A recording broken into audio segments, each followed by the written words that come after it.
Kahit gabing-gabi na, tuloy-tuloy pa rin ang gawa para kumita. Ganun po talaga, kailangan natin magsakripisyo.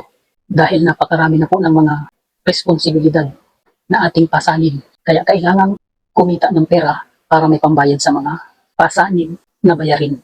Katulad nito, Bangon Pilipinas. Anong tawag dito? Ito po ang monthly bill ng Meralco. Ayan o. Lumobo or dumubli na po ang naging bill ko ngayon. Ayan. Nakakabaliw. Hindi maintindihan kung bakit ganito kadami ang ating binabayaran. Halos dumubli na po ang aking bayarin ngayon. Ang binabayaran po dito ay generation, yung transmission, system loss, yung mga nawawala na hindi alam kung saan napupunta. Tayo po ang nagbabayad, mga consumer, distribution, pati senior citizen. Tayo po ang nagbabayad. Yan nakalagay, senior citizen.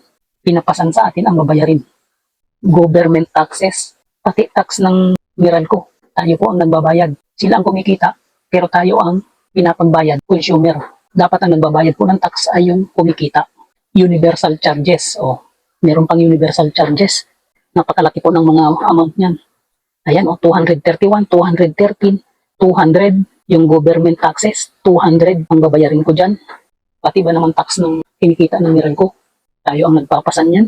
Bukod pa yung universal charges. Fit all renewable. O yan, may mga kaakibat na amount po lahat yan. Applied credits, meron din yan. Lifeline. Napakaraming binabayaran. Bakit ganun? Ewan, basta. Nakakabaliw na. Kaya sa mga katulad ko na karaniwang manggagawa, maliit lang ang kinikita. Paano tayo makakabayad kung sa maghapon lang tayo magtatrabaho? Kailangan po nating magtrabaho ng maghapon at magdamag para lang kumita at nang tayo makabayad sa mga bayarin na pasanin.